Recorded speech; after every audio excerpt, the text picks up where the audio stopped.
തിരുവനന്തപുരം നഗരസഭയുമായി ബന്ധപ്പെട്ടാണ് നിർണായക യോഗം ഇന്ന് ചേരുന്ന സാഹചര്യമുണ്ട്. ഉച്ചകഴിഞ്ഞ് 2:30-ക്കാണ് കൗൺസിൽ യോഗം ചേരുക.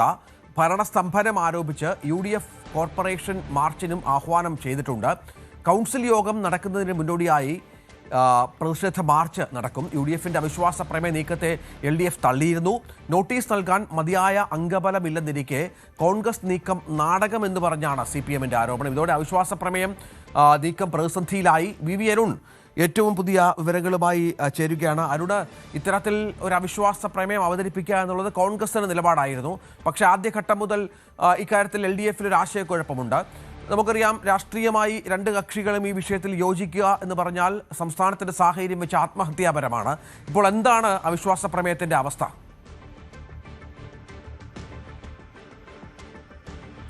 അവിശ്വാസ പ്രമേയ നീക്കം പരാജയപ്പെടാൻ തന്നെയാണ് സാധ്യത. UDF ഇതിന് നോട്ടീസ് കൊണ്ടുവരാനുള്ള ശ്രമമെങ്കിലും നടത്തുമോ എന്ന സംശയമാണ്. ഭരണസ്തംഭനമുണ്ട്. അതിൻ്റെ പേരിൽ സംഘർഷ സമരങ്ങളിലേക്കല്ല പോകേണ്ടത്, മറിച്ച് നിയമപരമായ നീക്കങ്ങളിലേക്ക്, അവിശ്വാസ പ്രമേയം അടക്കമുള്ള നീക്കങ്ങളിലേക്ക് പോകണമെന്നായിരുന്നു കോൺഗ്രസിൻ്റെ നിലപാട്.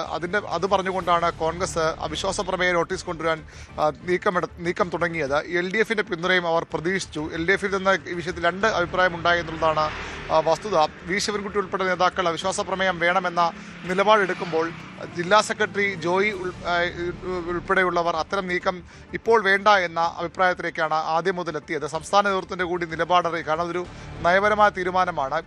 ജനങ്ങൾ BJPക്കാണ് നഗരസഭ ഭരിക്കാനുള്ള മാൻഡേറ്റ് നൽകിയത്. സ്വതന്ത്ര പിന്തുണയാണെങ്കിൽ പോലും അവർക്കാണ് ആ രീതിയിൽ ഭൂരിപക്ഷമുള്ളത്. അതുകൊണ്ട് തന്നെ അതിനെ ഈ ഘട്ടത്തിൽ അട്ടിമറിക്കാൻ തയ്യാറായാൽ അത് ഭാവിയിൽ തിരിച്ചടിയാകുമെന്ന വിലയിരുത്തൽ CPMന്റെ സംസ്ഥാന നേതൃത്വത്തിനടക്കം ഉയർന്നു വന്നു. ആ സാഹചര്യത്തിലാണ് ഇപ്പോൾ കോൺഗ്രസിൻ്റെ നീക്കത്തെ പിന്തുണയ്ക്കേണ്ട എന്ന നിലപാടിലേക്ക് CPM എത്തിയതെന്നാണ് മനസ്സിലാകുന്നത്. കോൺഗ്രസിനും വ്യത്യസ്ത അഭിപ്രായമുണ്ടെന്നാണ് നമുക്ക് ലഭിക്കുന്ന സൂചനകൾ. മുഖ്യമന്ത്രിക്ക് ഉൾപ്പെടെ ഈ നീക്കത്തോട് അത്ര യോജിപ്പില്ല.